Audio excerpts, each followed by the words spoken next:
Hi,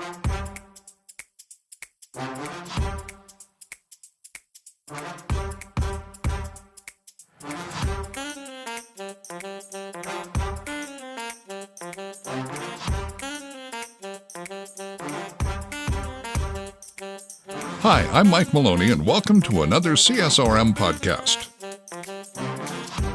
Today's episode is hosted by Dr. Greg Linville.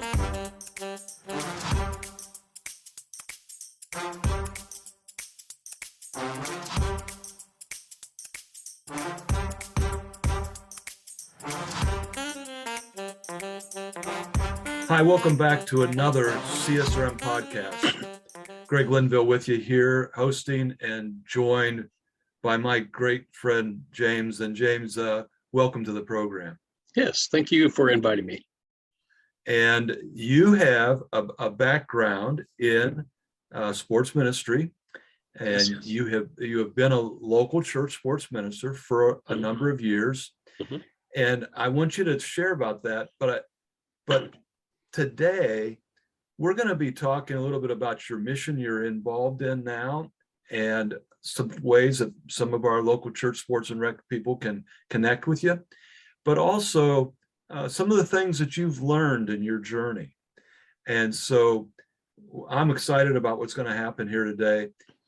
But give us a little bit of background. What was your sports background growing up, and your ecclesiastical, your church background, and maybe even how you came to faith or whatever. Just bring us up to date. How did you get where you are today? So I came to faith as an 11-year-old. My parents were both followers of Christ, and I'd heard the gospel many times and made a profession when I was younger, but it really made sense to me when I was 11. And so after high school, I attended a Bible college. Somebody came alongside me, did personal discipleship with me, kind of set me on the right path, and missions was my goal all along. It didn't happen exactly how I thought it would. I was more involved with church health than I was with planting new churches, and so bringing churches back from almost to the point of death, but then when we moved to St. Louis, I began to be involved with a church that had sports ministry. Almost immediately, then I kind of gravitated towards that. Had a position that was offered to me that would put me where I could participate. We did all kinds of sports ministries during my tenure there. I was there for 10 years. My sport was soccer, and it still is. But we did basketball, we did football, we did futsal, which is a indoor soccer game that we did. We did martial arts and gymnastics, and we were looking to use every avenue through sports ministry that we could. The church is fully behind it, and even though I left that position, they continued to do it. One of the unique things about the ministry at First Arnold was that they began to do sports ministry before they had a place to do sports ministry. So they began and started using schools and for basketball programs, and then developed the Family Life Center. So I came along and was Family Life Center pastor for 6 of those 10 years, and so moved from less hands-on to more oversight. But still was always involved with coaching and refereeing and that sort of thing.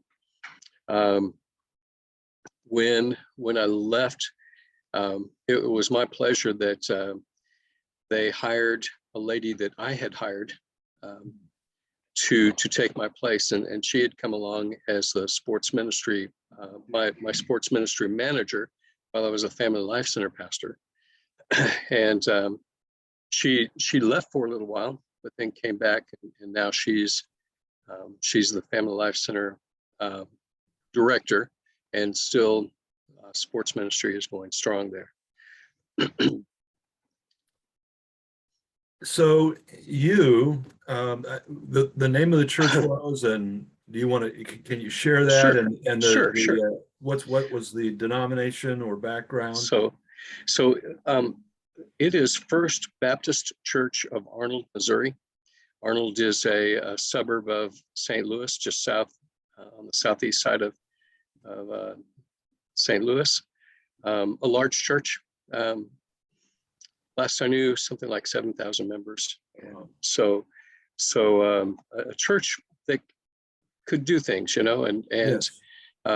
So had a love for the community, and has a love for the community, and even today they're just kind of pouring themselves out for the community of Arnold and Jefferson County. So if you're watching this as this podcast, some of this data is going to scroll across your screen. You'll get some of that. But if you're on your commute to work, you're listening in and not seeing it, and you want to get some of this contact information and background, you can just go to the CSRM website and get to the archives, and you'll be able to pick up some of this contact information. And James and I are in the midst of COVID. We've both kind of come down with it. We're doing fine, thank you. Yeah, pray for continued healing, etc. here. But so we're miles apart, states apart, and in some ways worlds apart geographically, but we're together here, and we're thankful for these new ways of communicating. So you were there as the sports minister, and you had a heart for mission. Yes. And when you say that, are you saying it would be foreign missions? Because certainly you were doing local mission right there, right? Right. Well, it kind of grew on me. My first position after Bible college, I was an assistant church planter in the state of Maine. So I left the Midwest and went to New England.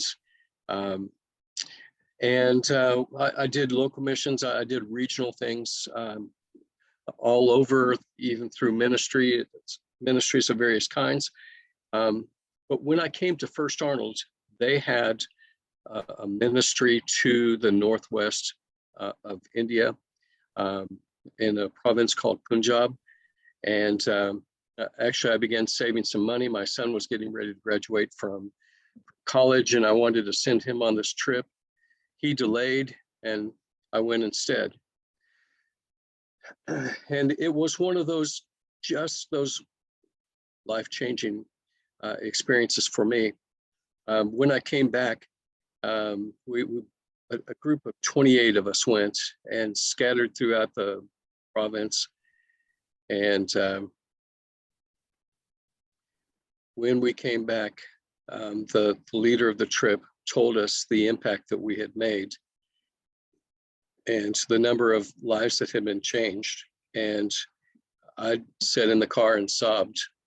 I'd never been on a trip that had made that kind of impact. Three churches planted in 2 weeks' time, and that changed something deep within. I can imagine. So within 2 weeks' time, it just so happened providentially that we had at our church, we had a missions conference that was planned, and who might show up for that missions conference. A missionary that had been in India for 10 years and now was working in Canada among Indian people. And I'd spent more time with them than they probably wanted. They probably wanted us to go away. But anyway, I just had a conversation with Paul in this last week, and so we remain connected. And so he said something very impactful to me. He said, James, you don't have to be in India to minister to people from India. So I began developing relationships with South Asian people in my city, going to other cities that had large Indian populations and began to minister. I've been back to India 3 times. So I'm doing sports ministry, I'm doing church ministry, but the Lord is preparing my heart for something entirely different. In 2017, I did something so outrageous for some guy from the Midwest that just typically doesn't do this thing. And that is, I took a solo trip to India and just depended on the people that I knew that said, hey, we'll get you from point A to point B, and then we'll take you, we moved on.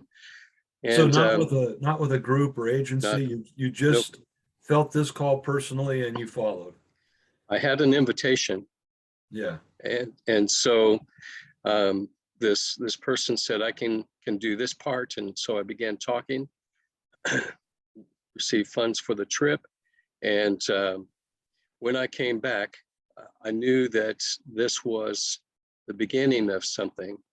And I began in my devotion time and my study time to prepare, reading, praying, talking to people a little differently than I had before. And so I knew then that eventually something was going to happen, and the Lord had something different for me. At the same time, I'm still coaching and refereeing and overseeing these things, but inside something else is definitely going on. So that was 2017 was your solo trip. Yes. And now we're in 2022. Mm-hmm. So 4.5, 5 years ago.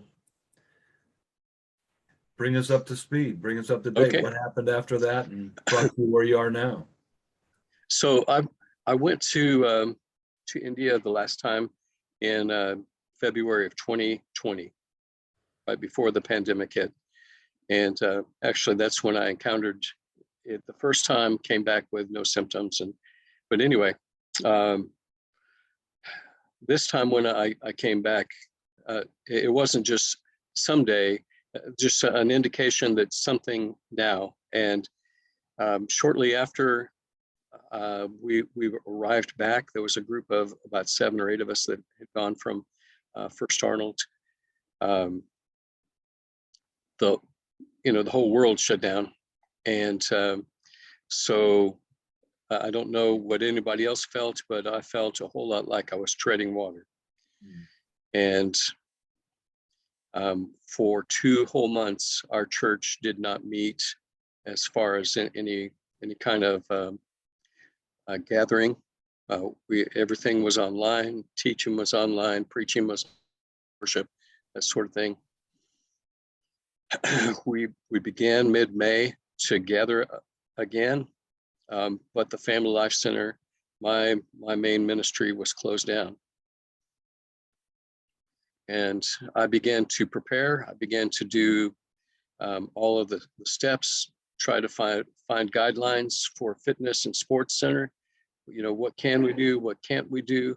And it seemed that every step forward I took, I was pushed back, a couple of more steps.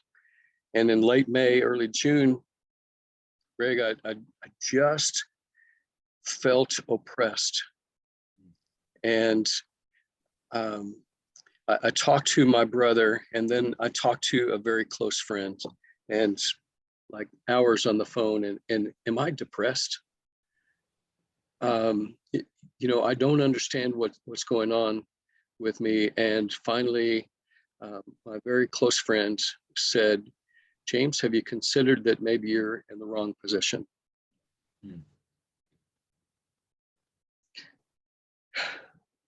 And that it was just this astounding realization that God had been talking to me all along. I wasn't understanding what he was saying, but so I began to write. If I wasn't in this ministry, what would I be doing? What appeals, what in God's kingdom would I be doing if I wasn't in this ministry? I loved my job at the Family Life Center, my ministry at the Family Life Center. I love the kids. I love the parents. If I wasn't doing this, what was I going to do? Now let's hold on to that for a second. All right. Yes. Because I want to deliver the mail on this a little bit, because James, you're speaking to somebody right now that maybe didn't even hear about a podcast before, just somebody said, listen to this one, or maybe they're regular and they've been that sports minister to local church. I'm trying to make it really relevant to somebody who has got a God appointment and they're right now where you were then. And the Holy Spirit is using this time in your testimony to say, wake up. Are you listening? Are you hearing? And we do this podcast for those sports ministers, and we hope that 98% of them stay exactly where they are and get better and do what they do. Exactly. But there's some times when we're not where we're supposed to be, and God uses these kinds of things to move us to the next thing. So now that we took this a step further, go back to it. You started to write, I think I heard you say. Yes. I wrote 6-page document, not the elevator statement. This was, I would set up a prayer group with 5 people and we would do this. Very specific things that if I were involved in a mission ministry, this is what I would want to do.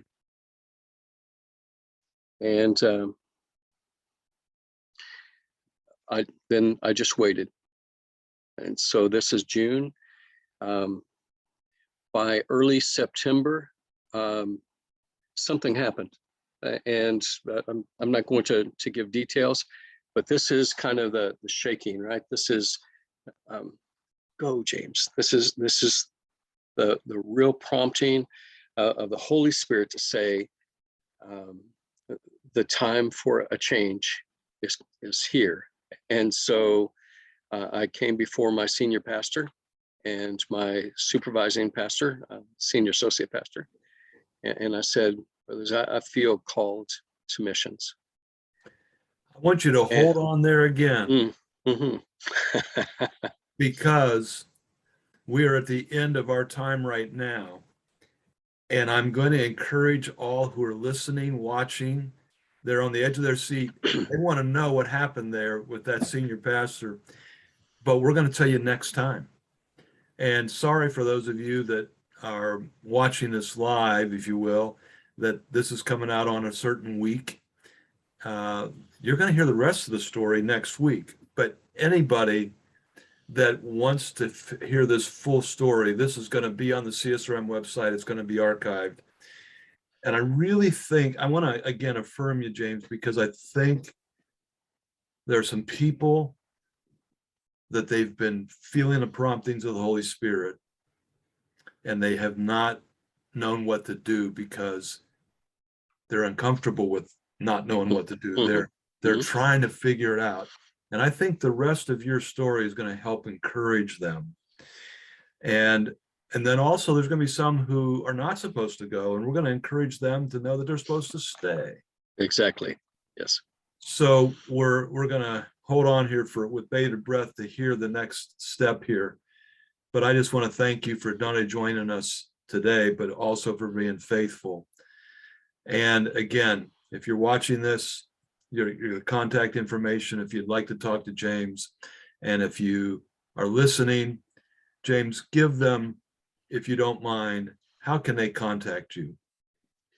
So my email address is james.southwick3975 So James dot, spell it S-O-U-T-H WICK. Okay. 3975 3975 at gmail.com. All right. So there you have it. And if you're on that treadmill or driving, you can't write it down.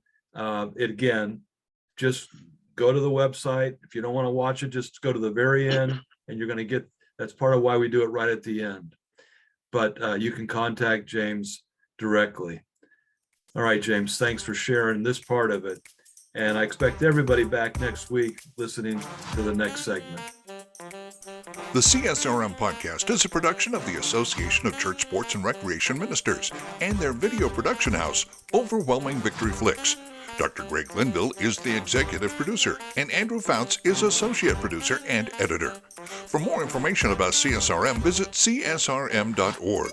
For more information about Overwhelming Victory, visit overwhelmingvictory.org.